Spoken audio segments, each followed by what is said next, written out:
Buenos días, bienvenidos a esta transmisión de la UNAM San Antonio y el Seminario de Historia de Texas.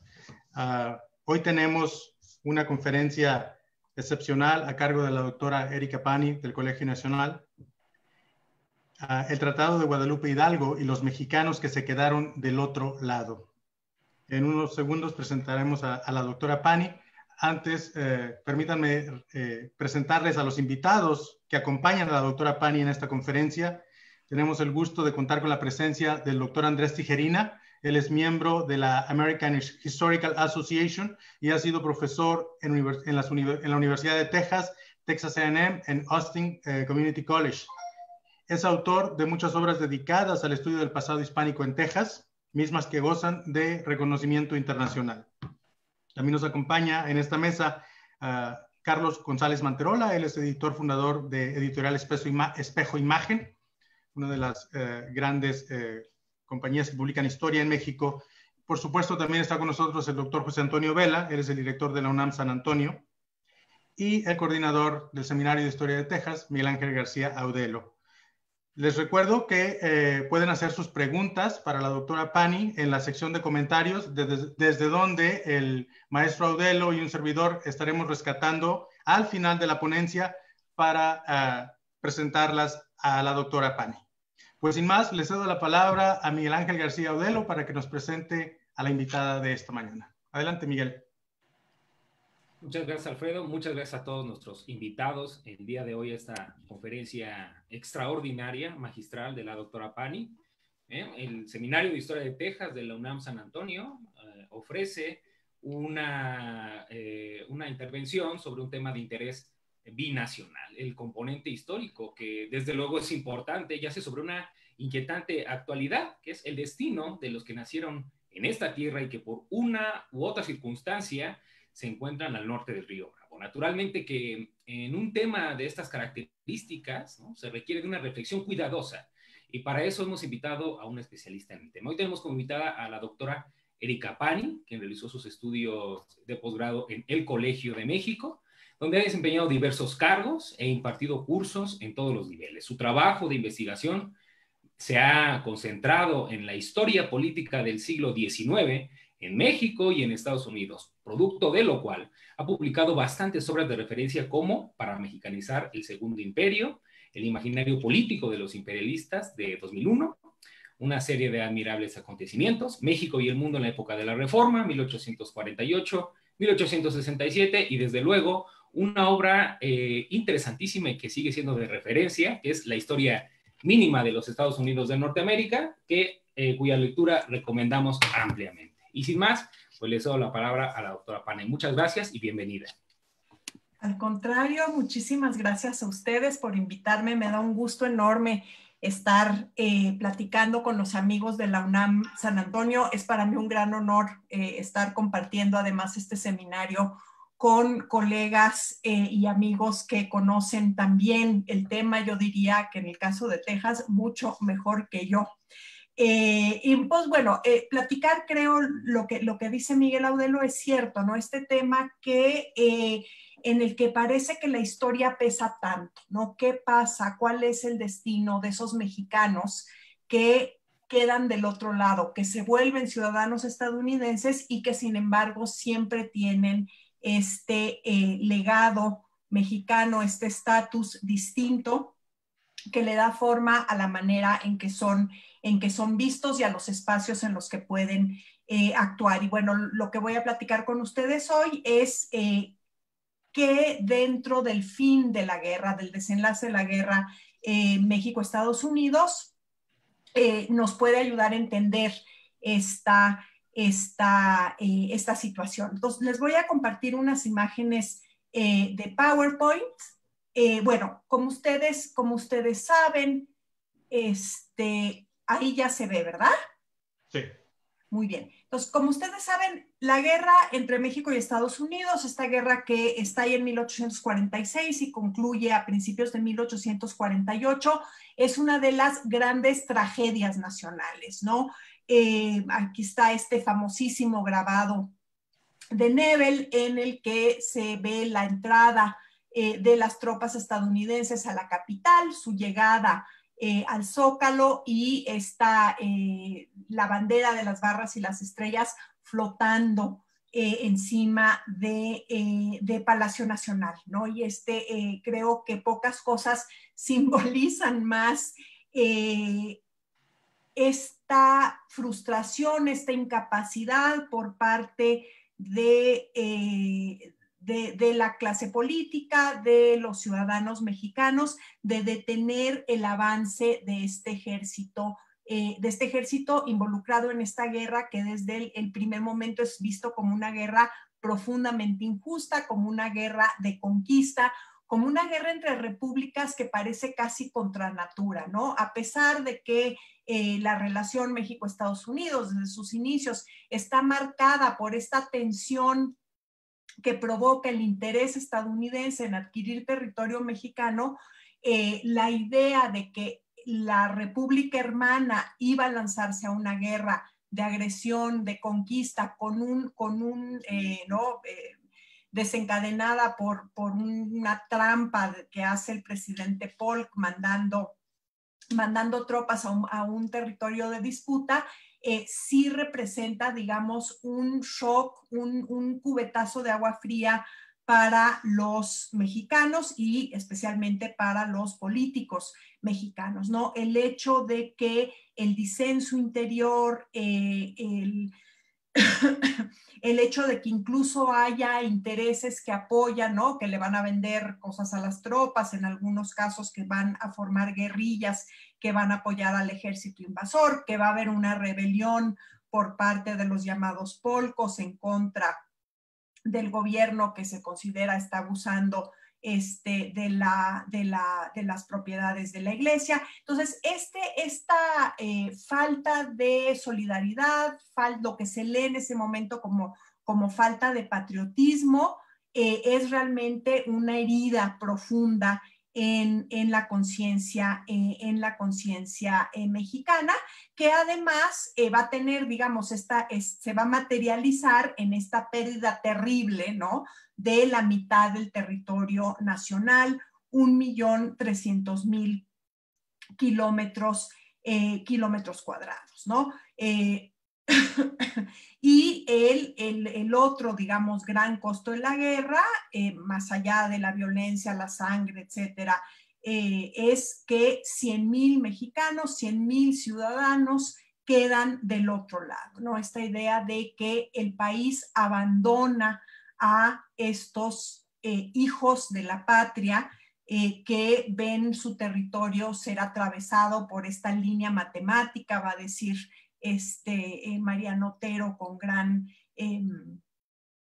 con mucho enojo, con mucha frustración frente a este desenlace de la guerra. Estos 100.000 mexicanos son hombres, mujeres y niños de enorme diversidad, ¿no? Están los antiguos colonos que están en estas regiones prácticamente desde finales del siglo XVI. Hay grupos indígenas que mantienen relaciones distintas, unas muy problemáticas, otras relativamente armónicas y de colaboración. Algunos son considerados ciudadanos mexicanos, otros no, pero digamos es un mundo de enorme diversidad. Yo creo que eso es algo que hay que recordar siempre cuando pensamos en la población mexicano-americana, ¿no? Muchos orígenes, muchas experiencias distintas. Y bueno, a pesar de que ya para fines de 1847, si pensemos que la conquista de lo que es el lejano norte mexicano, que se va a convertir en el suroeste estadounidense, ya para fines de 1847, el general Stephen Kearny ya ocupó aquellos territorios que realmente son los que interesaban en un principio a los estadounidenses, ¿no? Aquellos que van a convertir a Estados Unidos en una potencia continental y que le aseguran esta costa sobre el Pacífico en el oeste con la Alta California. A pesar de que militarmente esta cuestión está resuelta, el presidente Polk va a insistir en que la guerra termine por un tratado y que la cesión de tierras se haga por este instrumento, diplomático y formal. Esto va a ser visto como una cosa muy extraña por los miembros incluso del partido del presidente. No van a decir, a ver, ¿por qué esto significa alargar la guerra? Esto significa gastar más, pedirle más dinero al Congreso, donde ya hay una oposición, digamos, más consolidada por parte del partido Whig, el partido de oposición. ¿Por qué no nada más, no? Tomamos este hecho consumado y nos quedamos con lo que nos interesa de México. El gran, digamos, crítico de esta decisión de Polk, Polk está aquí, no sé si ustedes también lo ven a su izquierda, pero bueno, el presidente Polk de este lado, su gran crítico de esta decisión de exigir un tratado es el senador John C. Calhoun de Carolina del Sur, que es, digamos, un hombre profundamente preocupado por el futuro de la Unión, que piensa que la expansión va a desestabilizar a los Estados Unidos. En esto va a tener mucha razón, y está preocupado por esta idea de llevar la guerra al corazón de México, que podría provocar una tentación para adquirir más territorio, ¿no? Calhoun es de estos que defiende con gran entusiasmo y convicción la idea de que el gobierno estadounidense es un gobierno del hombre blanco, que hay que evitar adquirir territorios en donde hay una población más numerosa de estas razas mestizas a las que, ¿no?, que describe con bastante desprecio. Dice, sobre todo esta necedad, no lo dice así porque es un hombre muy elegante, pero esta necedad de querer un tratado, lo que está haciendo es poner el fin de la guerra en manos de México. ¿Sí? Nos estamos poniendo a la merced de las exigencias que pueda tener el gobierno mexicano. Entonces, Calhoun obviamente es tremendamente exagerado. El espacio que van a tener los mexicanos con la Ciudad de México, ¿no? O sea, las tropas llegan en septiembre de 47, hay una tregua, hay unas primeras negociaciones que fracasan, luego va a ocupar el ejército la Ciudad de México. Entonces, ustedes imaginarán que en una situación así es poquísimo lo que pueden hacer los negociadores mexicanos, pero es cierto que el tratado, o sea, la exigencia de que sea la negociación y no la guerra, y no el desenlace militar, el que ponga fin a la guerra, sí abre un pequeño espacio en el que los mexicanos van a tratar de rescatar algo de la derrota, ¿no? Algo de dignidad, y una de las cosas que para ellos es importante, porque saben que el asunto del territorio, digamos, de tratar de reducir el territorio no va a prosperar. Bueno, por lo menos asegurar los derechos, establecer algún tipo de manto protector encima de estos ciudadanos que quedan de cierta manera abandonados a su suerte en manos de la potencia que acaba de conquistarlos, ¿no? Entonces, si bien estas negociaciones, o sea, si bien este tratado no permite moderar o cambiar el resultado de la guerra, sí le da cierta forma a la paz, ¿no? Entonces, bueno, los negociadores son 3 abogados. En un primer momento, el gobierno mexicano había creado una comisión en donde participaban también 2 militares de alto rango, pero ya para febrero de 48 los negociadores son 3 abogados: Miguel Atristain, de quien no pude encontrar imagen, pero Luis Gonzaga Cuevas, que está aquí, y José Bernardo Couto, el veracruzano abogado, que este lindísimo retrato que le hizo Pelegrín Clavé, ¿no? Entonces, abogados de mucha experiencia. Eventualmente los dos van a ser de los intelectuales importantes del Partido Conservador, que es uno de los resultados de la guerra también, pero bueno, esa es esa es otra historia, que negocian además con Nicolás Trist, ¿no? Y Nicolás Trist es un personaje fascinante que llega con el ejército como enviado encargado de llevar a cabo las negociaciones de un tratado de paz. Es un hombre que tiene experiencia en la América Hispana, habla español perfecto, estuvo muchos años en Cuba, y además pertenece a la familia de Thomas Jefferson, ¿no? Entonces tiene este prestigio como diplomático que es bastante notable. Y yo lo que diría que es todavía más notable es que Trist también considera que la guerra contra México es una guerra injusta.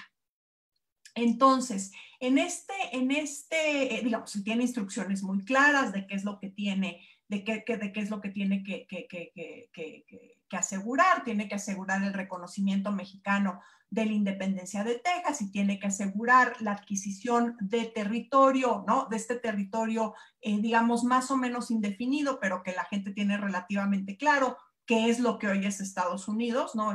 Como les decía, el lejano norte mexicano, que se convierte en el suroeste y en la alta, y el suroeste estadounidense con la alta California, pero Trist va a rechazar los impulsos que hay dentro del Congreso americano y que están, digamos, de cierta manera emocionando al presidente Polk de adquirir todavía más territorio, ¿no? De hacerse incluso, es uno de los eslogans de la época dentro del territorio, dentro de la prensa, dentro del Congreso, de adquirir todo México, ¿no? Y Trist en este segundo momento de negociaciones, en febrero de 48, en contra de lo que ya son sus instrucciones, o sea, Polk está enojado, quiere que la cosa termine más rápido, siente que Trist no está haciendo lo suficiente, lo llama de regreso a Washington y en ese momento Trist dice, no, hay que terminar esta guerra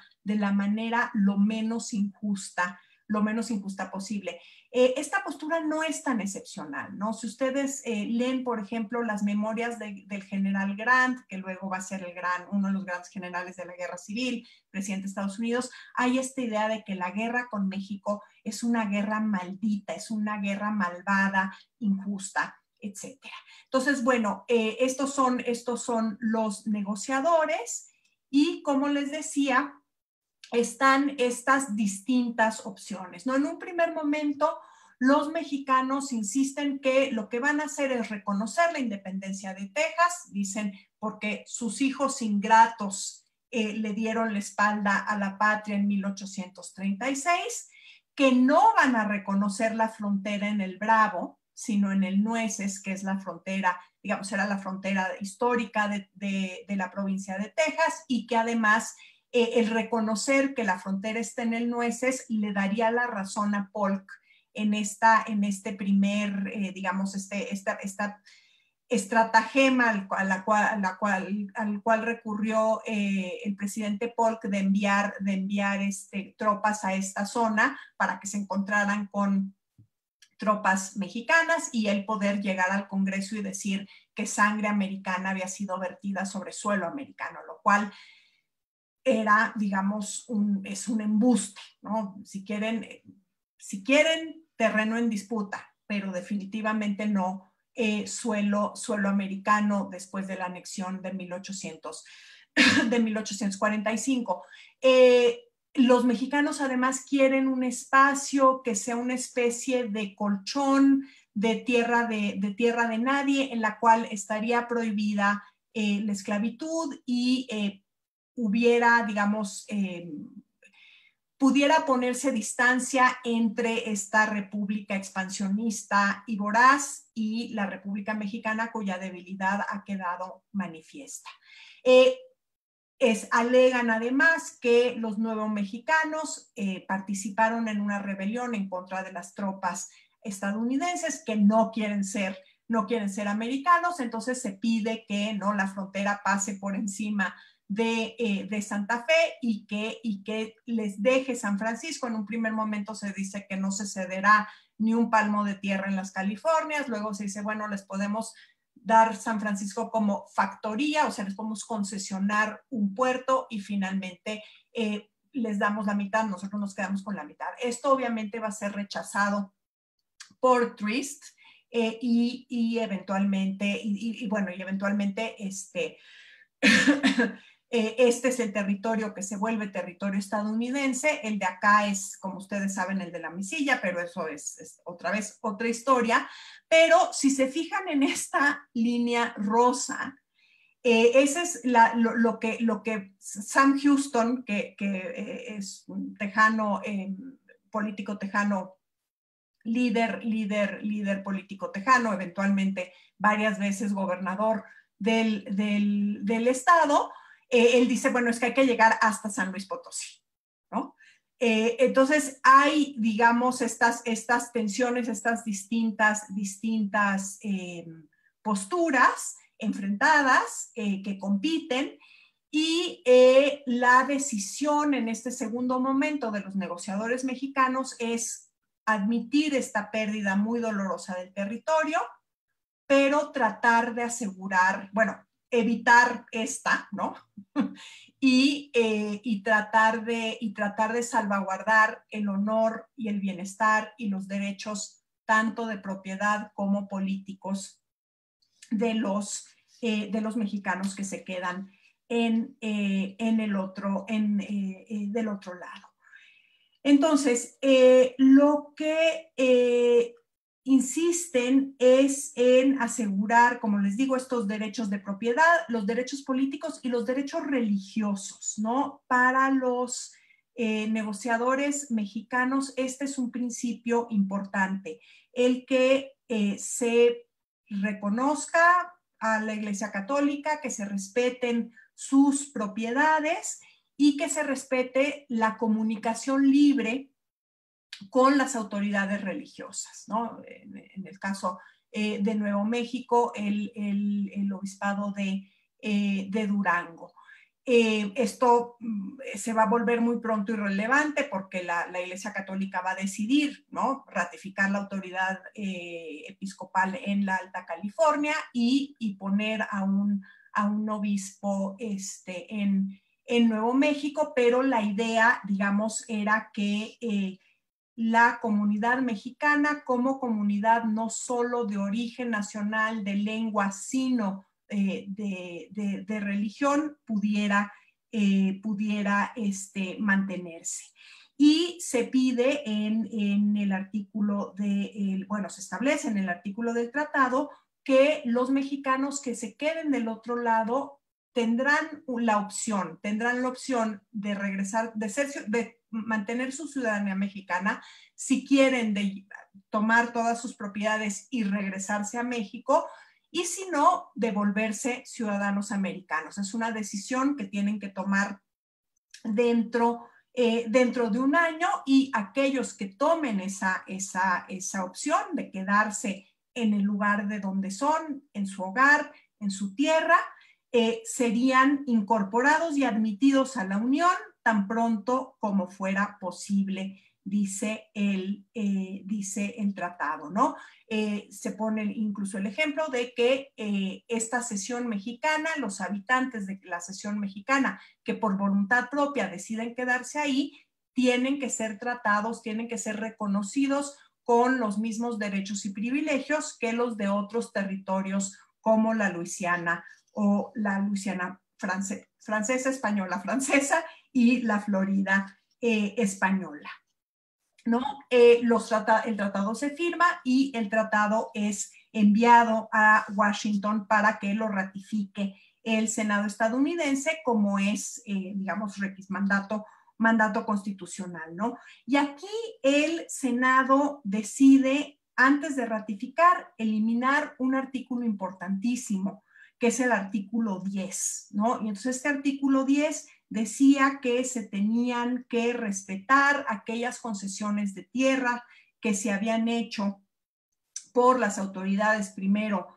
españolas de la corona, luego mexicanas, ¿no? Y que esto era en toda la cesión mexicana, incluida Texas, ¿no? Incluida lo que había sido parte de la República Mexicana. Los mexicanos alegaban hasta la guerra, hasta el tratado, y por lo tanto tenía que darse borrón y cuenta nueva a lo que hubieran podido hacer las autoridades rebeldes tejanas entre 1836 y 1848, ¿no? Además, azuzadas por la mala relación entre el gobierno tejano y el gobierno mexicano. Entonces, aquí el Senado echa para atrás este artículo que hubiera dado una base jurídica más firme a la defensa de las tierras de los miembros de la comunidad mexicana en Estados Unidos, y bueno, van a alegar que realmente eso no es necesario porque dicen es la gloria de Estados Unidos el que ninguna autoridad puede privar a un individuo de una propiedad legítimamente adquirida, ¿no? Que esa es una manera, digamos, de zafarse del problema que hubiera implicado en los tribunales el no validar las compras que se habían hecho dentro, digamos, avaladas por el gobierno de la República Tejana. Reforman el artículo 9, dándole un giro que lo hace más parecido a los tratados anteriores de anexión o de compra de territorio, en el caso de Luisiana y de Florida, ¿no? Entonces, estas protecciones especiales que habían logrado los negociadores, que por otra parte tampoco presentaban un esquema radicalmente distinto, la decisión, digamos, a pesar de estos cambios, en un momento para México muy delicado, es aceptar estos cambios que los estadounidenses presentan como cambios de estilo, de lenguaje, etcétera, etcétera, ¿no? Un adendo, digamos, interesante es que dice, en vez de que serán integrados lo más pronto posible a la Unión, dice, los habitantes serán integrados en el momento adecuado a juicio del Congreso, ¿no? Y el gobierno mexicano, como les decía, a pesar de estos cambios, los ratifica. Entonces, bueno, ¿qué pasa con la comunidad mexicana que se queda del otro lado de la frontera, ¿no? ¿Qué le pasa a la frontera? En muchos sentidos, la frontera le pasa encima. Algunos se van, ¿no? Algunos deciden conservar su identidad ciudadana mexicana y se pasan del otro lado. Es el caso de muchas de las ciudades fronterizas. Nuevo Laredo es quizás el caso más representativo, pero también es una repatriación que sucede en un tiempo más largo, ¿no? Ascensión, Chihuahua, por ejemplo, es el producto de una migración de mexicanos que se habían quedado del otro lado y que tras un pleito electoral deciden que esto no es para ellos y que se van para México. El gobierno mexicano tiene la intención de repatriar al mayor número de esos ciudadanos, esos hermanos nuestros, como decían los negociadores, que se quedan del otro lado, de repatriarlos, pero no tiene los recursos y, digamos, es una cosa mucho más retórica que real, por una parte porque no tiene los recursos, por otra parte porque está distraído con 28 otros problemas que considera prioritarios. Hay un trabajo muy bueno de Miguel Ángel Hernández sobre digamos, la posibilidad de repatriación de estos mexicanos para quien le interese profundizar sobre esto. Y bueno, la mayoría se queda y la historia de estos mexicanos es una historia difícil, es una historia de abuso, es una historia en la que se convierten en algunos casos en una minoría, entonces políticamente no tienen el peso que podrían haber tenido en otras circunstancias. Es una historia de despojo, es una historia de discriminación, y esta sospecha que pesa constantemente sobre estos hombres y mujeres de que no son realmente americanos, ¿no? Y aquí hay muchísimo trabajo muy bueno sobre el tema, también para quienes quieran profundizar sobre esto, pero el hecho de que esta muy larga historia de migración, ¿no? Que es una historia compartida entre México y Estados Unidos, porque es un espacio económico compartido entre México y Estados Unidos, es por otra parte también un mecanismo mediante el cual se extranjeriza a quienes son mexicanos americanos ya desde varias generaciones. Y bueno, lo que vamos a ver es también esta historia, como les digo, muy difícil, pero que también es una historia de esfuerzos constantes para defender su lugar dentro de esta sociedad y bueno, y el lugar que ocupan. Entonces, lo que queda de la conferencia, voy a hablar muy rápidamente de algunos casos. Son unos casos, digamos, de cierta manera que hablan de una minoría que tuvo los recursos y los conocimientos para poder aprovechar el sistema jurídico estadounidense, que en muchos sentidos, a veces de manera ilegal dejaba gente fuera, pero a veces digamos que era aprovechado por quienes sí los conocían, por quienes tenían el dinero para pagar abogados, etcétera, etcétera, para que este despojo tuviera, digamos, un barniz de legalidad. Y empiezo con el caso de dos tejanos cuya experiencia es opuesta, ¿no? Por un lado, Juan Nepomuceno Seguín, que ustedes deben conocer, ¿no? Que fue alcalde de Béjar, y José Antonio Navarro del lado izquierdo, ¿no? Y estos son dos tejanos cuya agenda, cuyos intereses fueron durante mucho tiempo compatibles con los de la inmigración anglo a Texas, y que apoyan este esfuerzo por independizarse en 1835-1836, ¿no? Lo que empieza como una rebelión muy típica de las fuerzas regionales, las autoridades regionales contra la Constitución centralista en México, se convierte, ¿no?, en una guerra de independencia en la que participan estos hombres.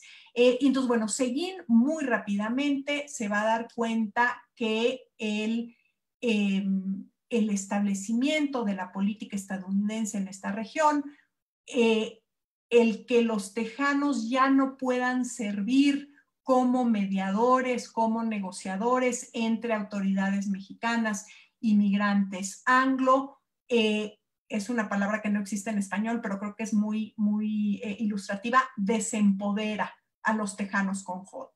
¿Sí? Los deja, los condena a un espacio marginal numéricamente en muchos casos, pero también políticamente, ¿no? Y Seguín tiene esta frase, que es una frase creo muy dolorosa, pero también muy ilustrativa de cómo esto los convierte en extranjeros en su propia tierra, ¿no? No es el caso de Navarro. Navarro, ¿no?, entusiastamente se casa con la causa tejana y va a participar incluso en una expedición militar para, ellos dicen, recuperar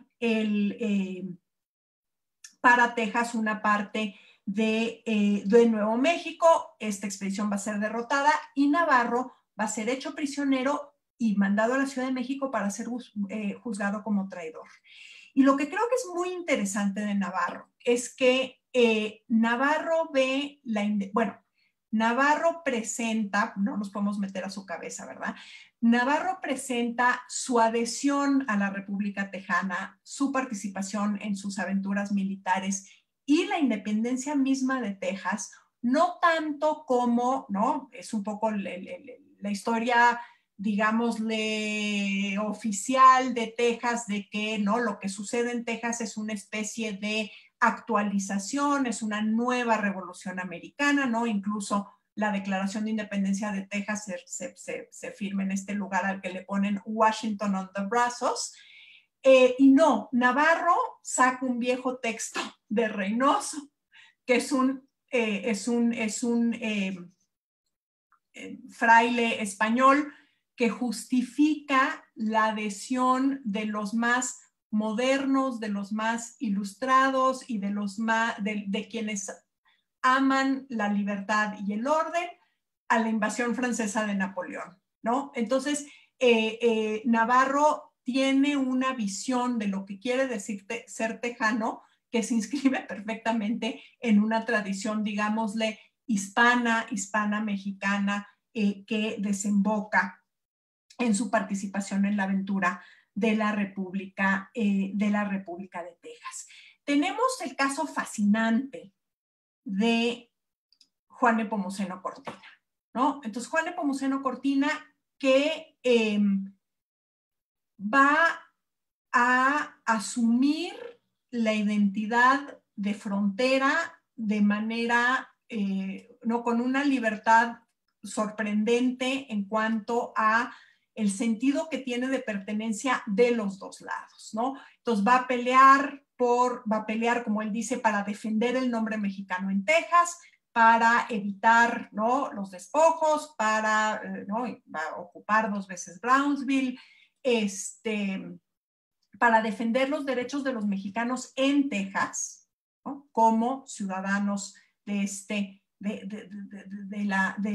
la República, y también, ¿no?, se pasa del otro lado, pelea, es 2 veces gobernador de Tamaulipas, pelea con el ejército republicano contra los franceses, pelea con el ejército de la Unión, eventualmente va a ser derrotado por los confederados, y bueno, tiene un fin, digamos, un poco que nos habla del endurecimiento de la frontera, en el que esta capacidad que tenía Juan Nepomuceno Cortina de ser un actor válido y reconocido de ambos lados de la frontera se pierde al final de su vida. Pero esta es una resistencia con armas en las manos, con armas de verdad, ¿no?, y de manera relativamente exitosa, y también las armas legales, ¿no?, esta insistencia de Cortina de que él es un ciudadano estadounidense, ¿no?, defendiendo el nombre de los mexicanos en Texas. Y bueno, los otros casos son unos casos, digamos, más discretos, menos coloridos, creo, que son estos mexicanos, ahora ya sí mexicano-americanos, ¿no?, que tomaron la decisión de quedarse y en algunos casos de involucrarse en la política local. ¿No?, y que van a hacer uso de la política, de la ley y de los tribunales. Entonces, en primer lugar, la élite nuevo-mexicana de Santa Fe, ¿no?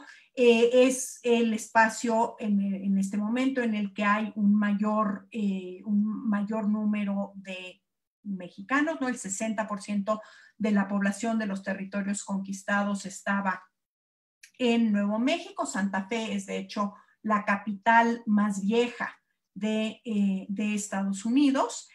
Y estos hombres la tienen de cierta manera más fácil, ¿no?, porque representan poder político en cuanto a números y poder económico en cuanto a la propiedad de la que gozan en un territorio que, dicho sea de paso, sigue siendo marginal. Sí, a diferencia de lo que va a pasar en California, no hay una barrida de migrantes como hubo en un primer momento a Texas, antes de la independencia, como va a haber en California.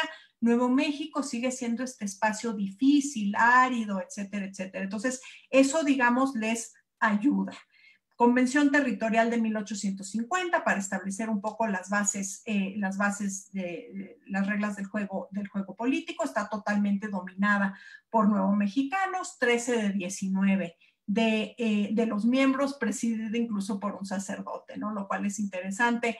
Vamos a ver esta convención dirigida por un sacerdote, vamos a ver a otro sacerdote, Ramón Ortiz, insistiendo que los 9 mexicanos tienen que irse de regreso a México. Pero bueno, esa es la política nuevo mexicana, que siempre es muy interesante. Y una de las cosas que logran estos hombres es que Nuevo México permanezca siendo un territorio. Entonces, a pesar de que va a haber, ¿no?, la política estadounidense, bipartidista, versión nuevo mexicana, no va a haber el partido americano, el partido demócrata, etcétera, etcétera, están de cierta manera protegidos, más aislados. Hay un gobernador que es nombrado por Washington, y esto, creo, les permite mayor autonomía. No van a ser, Nuevo México no se convierte en estado hasta 1912, detalle interesante. El español es reconocido como lengua oficial en esa constitución. Y bueno, logran preservar el régimen de trabajo, ¿no?, el famoso peonaje. Esto no debería de darnos ningún gusto, pero sí nos habla de la influencia de estos hombres, y las ordenanzas mineras, digamos, heredadas de la corona española, ¿no? El caso en California es más complejo, ¿no? Como ustedes saben, días antes de la firma del tratado, cosas, ¿no?, de estas cosas de cuando yo creo que, ¿no?, el dios de la historia sí tiene un sentido sentido del humor a veces bastante perverso. Se descubre oro en el norte de California, y esto desata una fiebre la famosa fiebre del oro, pero la llegada masiva de migrantes, y de migrantes además políticamente y de otro tipo muy agresivos. O sea, son hombres que no tienen ningún empacho en, digamos, la vida en los campos mineros en California es una cosa, digamos, bastante ajetreada y violenta, y estos hombres no tienen ningún empacho en querer utilizar la ley para acaparar los mayores recursos que puedan, ¿no? Van a eventualmente establecer un impuesto minero a los mineros extranjeros, van a tratar de excluir a ciertos grupos del territorio californiano, etcétera, etcétera. Entonces, en ese contexto de efervescencia, donde ya, digamos, están totalmente rebasados en cuanto a números por estos nuevos migrantes estadounidenses,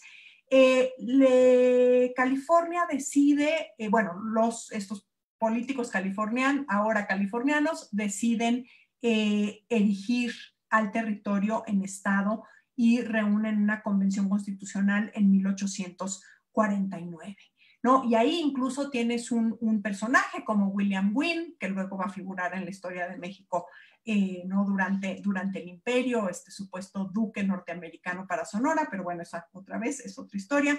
Dice en la convención, al abrir la convención, esta es una constitución que no es para los californianos nativos, sino para la gran población americana que, ¿no?, va a hacer de estas tierras un vergel, un lugar importante, un estado de la Unión. Entonces, esta convención tiene 48 miembros y solo 7 californios, ¿no?, que es como se identifican los habitantes mexicanos hispanos, mexicanos de esta región, ¿no? Y aquí otra vez van a defender el uso del español, ¿no?, el que se les traduzca, que ellos puedan hablar en español, que se traduzca para los otros diputados, que a ellos se les traduzca lo que dicen los diputados, y sus derechos políticos, ¿no? Y aquí hay una intervención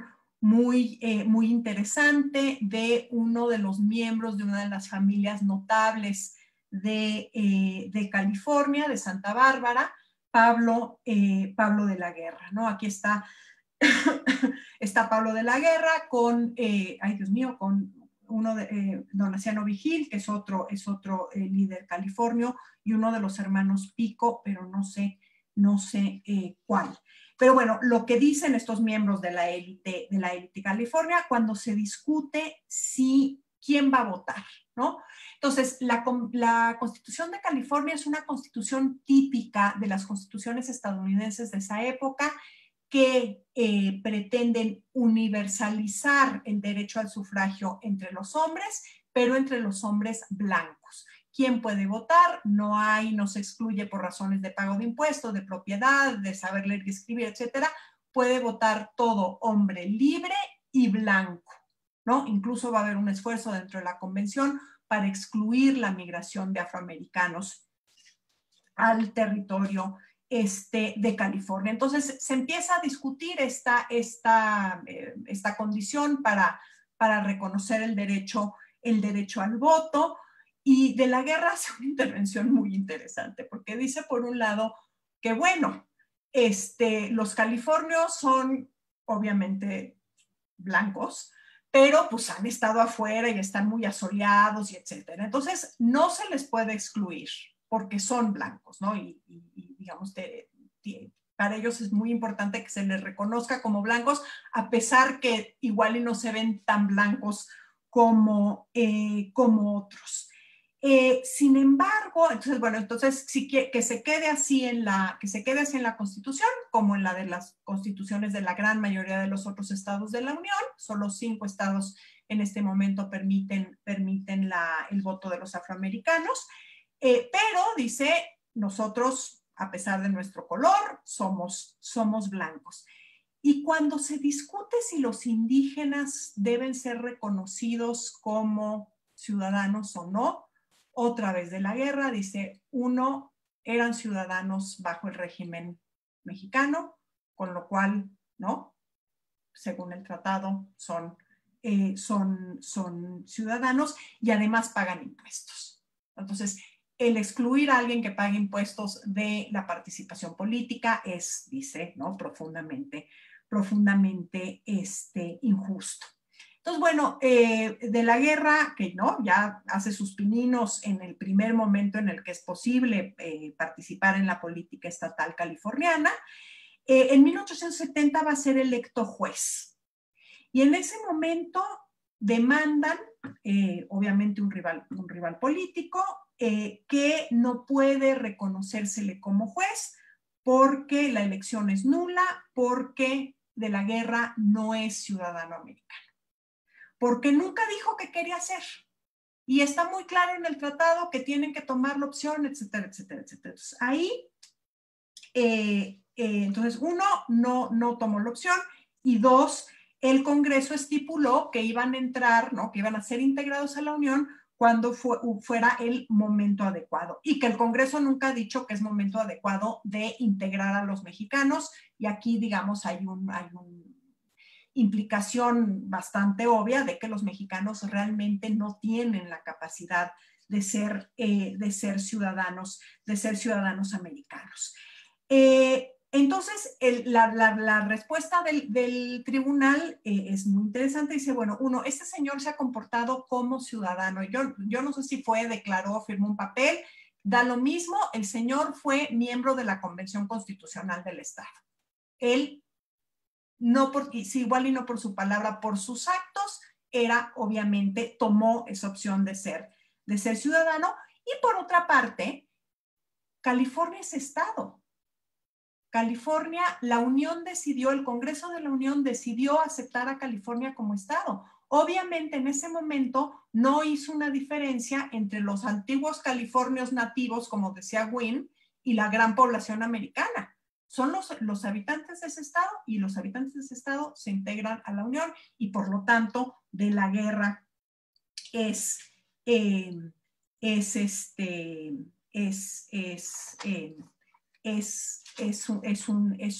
un ciudadano.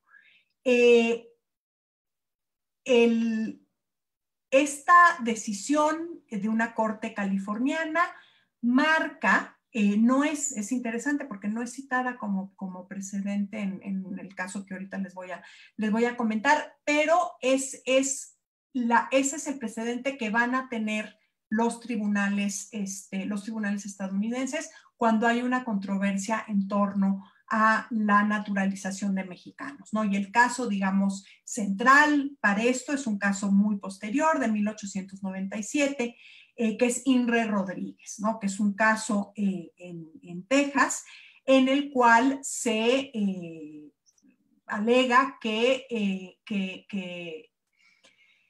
este inmigrante de Guanajuato en Texas no puede volverse ciudadano americano porque uno no es blanco o negro, que es la ley, ¿no? Después de 1870 se dice, bueno, solo pueden naturalizarse ciudadanos americanos los blancos o los negros, ¿no? Antes era solo los blancos. Entonces, no es blanco, además no entiende la Constitución, además no... Entonces, hay todas estas razones por parte de quienes quieren que se le niegue la naturalización a Rodríguez, diciendo los mexicanos no tienen la capacidad material de ser ciudadanos.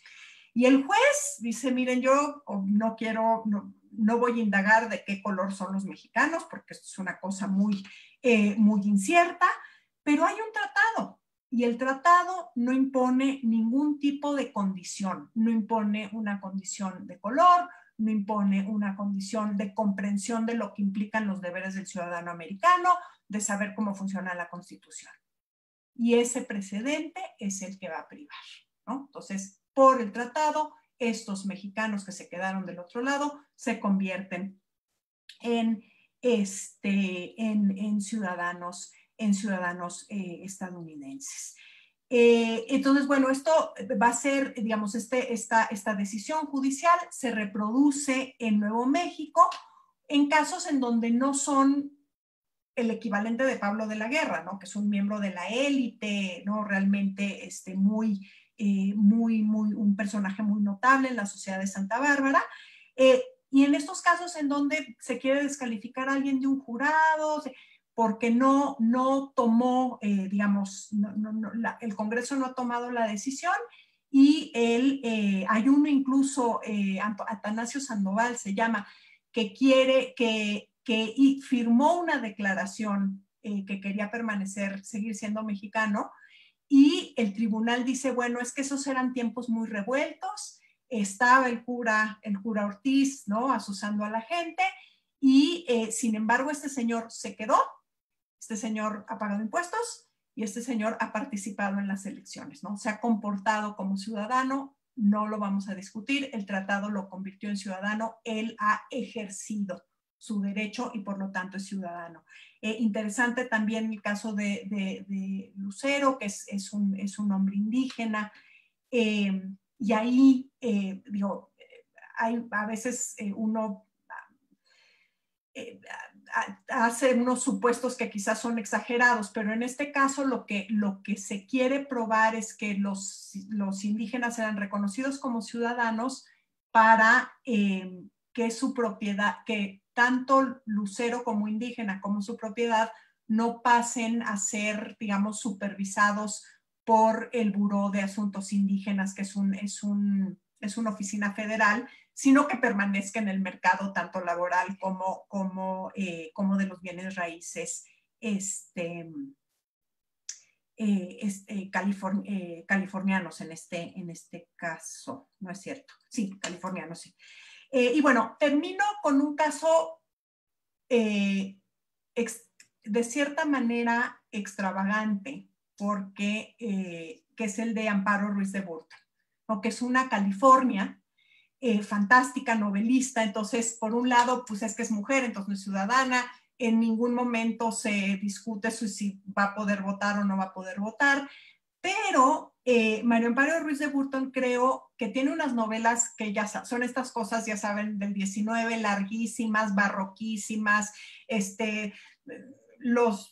la gente es raptada por indios salvajes, luego son encontrados, luego se aparece justo en el momento que tiene que aparecer, el que la va a rescatar y se va a enamorar locamente de ella, ¿sí? O sea, ese tipo de novela romántica, pero que es una crítica fascinante a esta sociedad estadounidense y al desfase que hay entre un discurso y la realidad, cuando están confrontados con estas diferencias, ¿no? Con estas diferencias a las que a veces les dan contenido legal, ¿no? O sea, ¿quién puede naturalizarse? El hombre blanco. ¿Quién puede votar? El hombre blanco libre. Pero que a veces hay una disonancia absoluta entre lo que están diciendo y lo que están haciendo, y eso lo ve de manera clarísima esta mujer. Le escribe a Donaciano Vigil, dice, yo lo que debemos hacer es demostrar qué gran humbug es esto del autogobierno estadounidense. Y con eso termino y con mucho gusto respondo a las preguntas. Muchas gracias.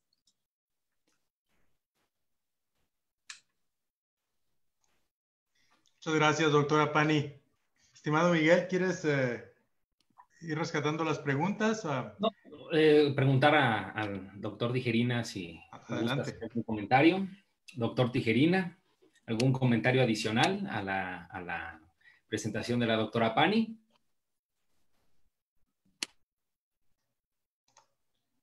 No te oigo, Andrés. Tu micrófono, Andrés. Tu micrófono. Okay. Ahora me oye, me escuchan. Tengo que agradecerle a la doctora Pani que ella representa los historiadores nuevos que tenemos, que ahora sí reconocen que hay mexicanos en este lado del Río Grande que siempre han conservado la cultura y el orgullo de ser mexicanos, aunque somos ciudadanos norteamericanos, porque nosotros también tenemos nuestra historia. Yo siempre he dicho que nosotros los tejanos nos encontramos entre medio de dos fronteras. En un lado tenemos los aventureros norteamericanos, la invasión de aventureros que entraron a Texas en 1820-21. Por el otro lado tenemos el gobierno mexicano que nunca nos han reconocido, ni como un pueblo, ni nuestros derechos del contrato social. Siempre he dicho yo que tenemos historiadores angloamericanos que no reconocen que el pueblo tejano existía antes del año 1836. Por el otro lado, tenemos historiadores mexicanos que no reconocen que el pueblo tejano existía después del año de 1836. Aquí estamos, aquí hemos estado, somos un pueblo mexicano con ciudadanía norteamericana. Orgullo de ser los dos. Antes no había historiadores como la doctora Pani, ni como mi mentor, el profesor Eric Van Young,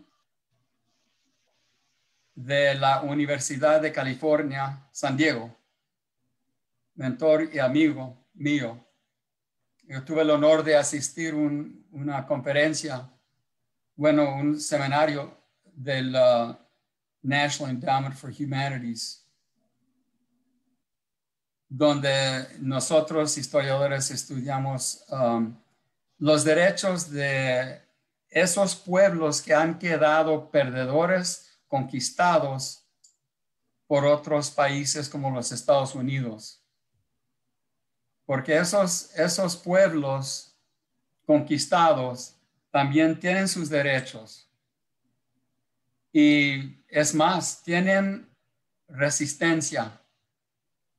Y nosotros los mexicoamericanos no solo somos un pueblo cultural, étnico, sino también en virtud del Tratado de Guadalupe Hidalgo somos tenemos derechos legales, no solo bajo ese tratado, sino bajo los United Nations, como un pueblo dominado, un pueblo conquistado, pero sobre todo para mí es un pueblo con derechos humanos.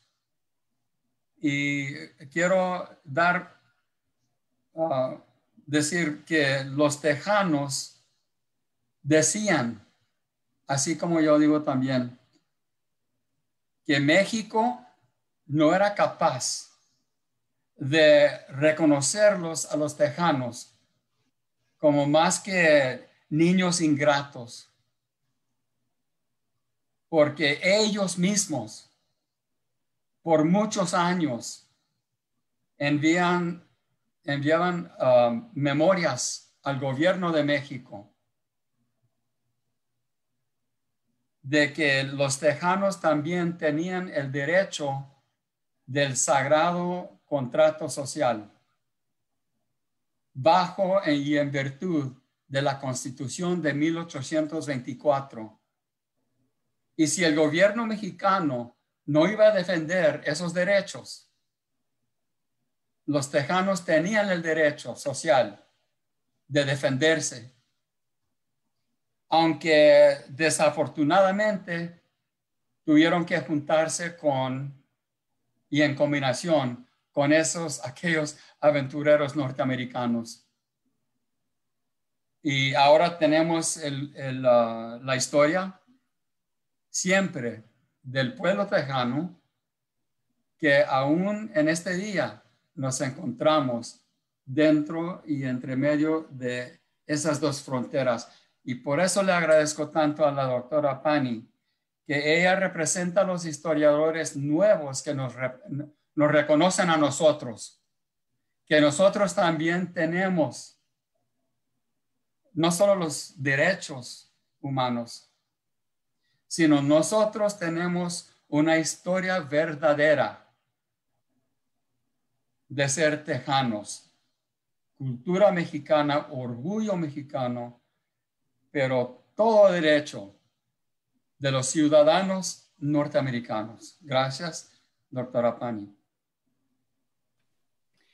Ay, no, al contrario, doctor, gracias a usted. Además, sí siento que platicar de esto con ustedes es como llevar naranjas a Paraguay, pero a ver, yo creo que lo que debe ser que es importante darse cuenta es que estas categorías binarias, incluso mexicano y estadounidense, no funcionan cuando tú tienes unas experiencias tan complejas y tan ricas como la de los tejanos con J, y que vale mucho la pena, como usted, sacarlas a la luz y que se vuelvan parte de una conversación sobre cómo es la nación que queremos construir, ¿no? Este asunto de los niños, ¿no? Los hijos malagradecidos. No eran hijos malagradecidos, es que el gobierno mexicano nunca defendió sus derechos. Los tuvieron que defender contra los ataques, ¿no? de los indios llamados salvajes, entonces no es lo que importa ahí no es la nacionalidad, lo que importa ahí es un gobierno que no está respondiendo a lo que tiene que responder. Y creo que ese tipo de pregunta, de cómo en la experiencia de los tejanos pone sobre la mesa lo que debe ser la relación entre la patria, que se supone debe ser una cosa, ¿no? Que está por encima de todo, emocional, etcétera, etcétera, y los ciudadanos que tienen derechos, y un gobierno que no hace efectivos los derechos, pues, ¿no? En efecto. Doctora, pues vamos a seleccionar algunas preguntas del público que ha seguido esta transmisión. Gabriela Miranda Recinos, de la Universidad de California, pregunta si en la novela de Ruiz de Burton, de Squadron de Dawn, hay una crítica abierta a esta situación. Supongo que se refiere a todo lo que ha comentado específicamente de este tema. A ver, yo conozco la de Squadron de Dawn y la de Who Would Have Thought It, Who Would Have Thunk It. Y es bastante, creo, no soy experta, es bastante sutil en su crítica, digamos, al sistema. Es demoledora en su crítica a las personas, ¿no? Estos supuestos abolicionistas, estos supuestos, bueno, no son supuestos abolicionistas, son abolicionistas, pero son gente moralmente muy retorcida. Los que realmente son gente íntegra, simpatizan con los confederados, o sea, nos revuelve las categorías que normalmente nos inspiran simpatía o antipatía, y en ese sentido es demoledora. Es mucho más explícita en querer hacer una crítica al sistema político en sus cartas, que también solo conozco estas que han sido recopiladas. Entonces, creo que tiene esas dos vertientes. Creo que el resultado final de leer Squadron and the Dawn o leer Who Would Have Thought, es decir, híjole, la hipocresía, la falta de consistencia, etcétera, etcétera, pero ella es mucho más, está mucho más consciente y es mucho más sistemática de lo que sugiere la trama novelada y rocambolesca de sus novelas. Yo debo de reconocer que la conozco desde hace poco y sí me volteó de cabeza, me fascinó. ¿Es así, verdad, Alfredo? Sí, no, definitivamente yo quisiera agregar, María Amparo Ruiz de Burton es una figura fascinante, poco estudiada, creo que todavía poco estudiada. Recientemente nos damos cuenta de que es una precursora del feminismo, es una mujer que bien escribe en inglés para empezar también, para poder llegarle al público y entregar mejor su mensaje. Una mexicana nacida en la Baja California, pero que casada con un militar norteamericano, hace uso de los recursos disponibles para las mujeres en ese momento para entregar un mensaje poderosísimo en The Squadron and the Dawn. Definitivamente es una novela que yo sí recomiendo, también la conozco recientemente y creo que uno aprende mucho de la perspectiva de los mexicanos que se quedaron del otro lado de la frontera a través de esa novela. Es una magnífica forma de iniciarse en el tema. En efecto, bueno, pues le manda muchas felicitaciones de muchos lados, de la Ciudad de México, Laura Fernández, Lili Todd, Yolanda Ibarra, de muchas partes del país, pero hay alguien en particular que se llama Pedro González, de la Universidad Autónoma de Chiapas, que comenta y pregunta. Algo similar sucedió en este lado con la frontera con Guatemala, con excepción de que no había diferencia en el idioma. Sigue existiendo en los guatemaltecos la idea de que México les quitó la mitad de su territorio y que lo que pasó con Estados Unidos fue casi justicia divina. De hecho, Guatemala ni nadie deseó ayudar a México en su guerra. ¿Considera usted que hubo algo de inevitable en la pérdida de esas tierras? Ole, es que esa es como la pregunta de los 100,000 millones. Qué curiosa pregunta, por cierto. A ver, inevitable no es nada, ¿no? Digo, me imagino que cuando caiga el meteorito, no sé, pero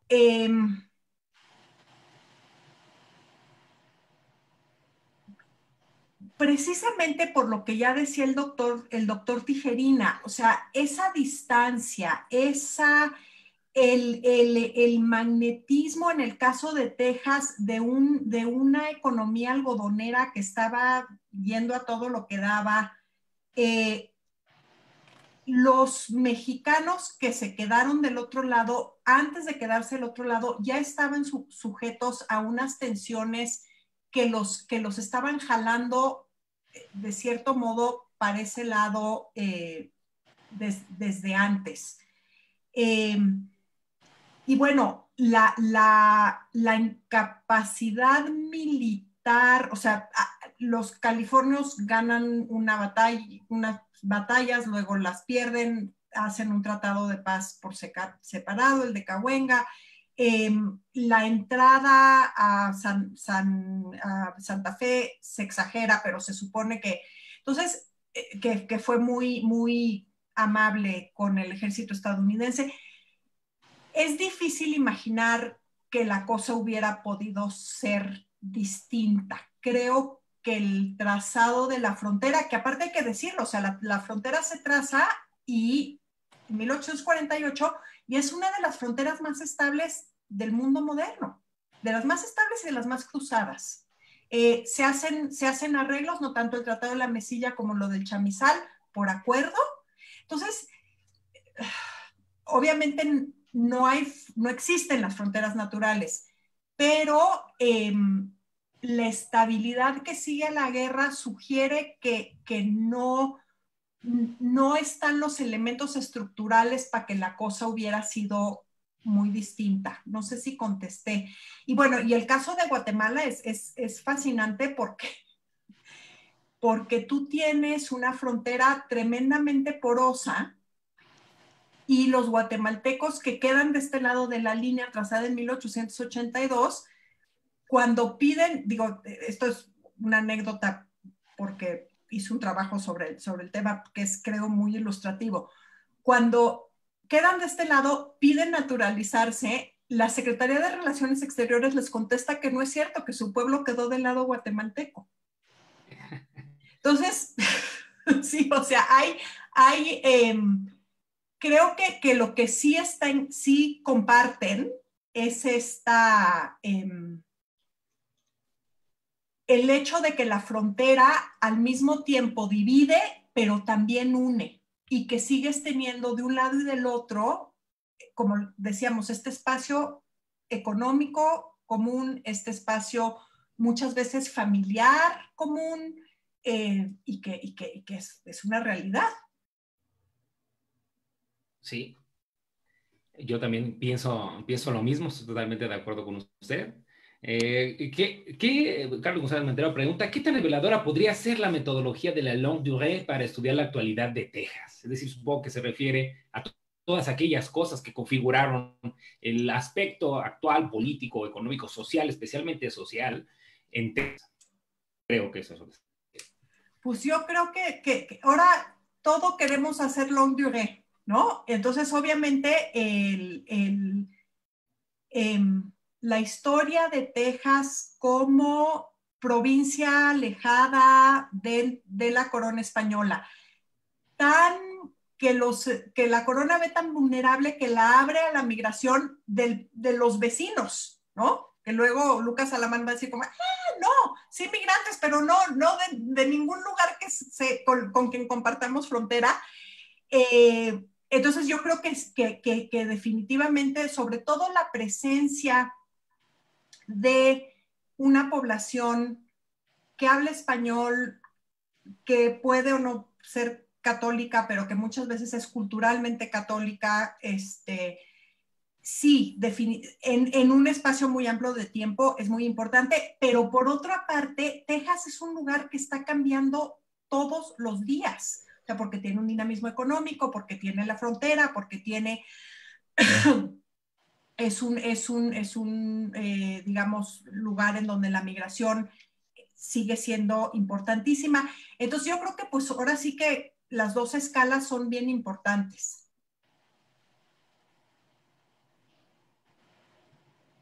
También creo que es muy importante no perder de vista la longue durée, especialmente para explicar este tipo de fenómenos. Tenemos algunas otras preguntas. Voy a seleccionar una más para usted. Luis Mendoza, desde la Universidad Autónoma de Ciudad Juárez, pregunta, ¿cree usted que esta guerra ha constituido un trauma en la historia y memoria mexicanas? Creo que está refiriendo algo así como O'Gorman, ¿no? Y si sí, ¿qué ayudaría a superar esta diferencia? Bueno, imagínense que fuera yo a decir que O'Gorman no tenía razón.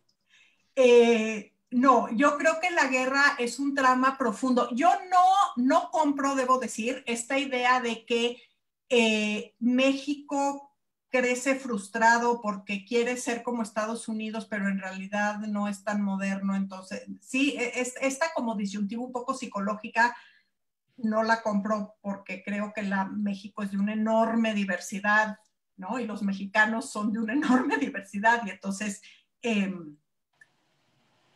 la explicación sería demasiado fácil si fuera así. Pero que la guerra es un trauma profundísimo para quienes la viven, no queda la menor duda, ¿no? Y creo que eso lo vemos cuando ustedes leen, o sea, hay una minoría de puros en el Congreso que no existe el mecanismo, pero que se ampara, o sea, que denuncia el tratado por ser anticonstitucional.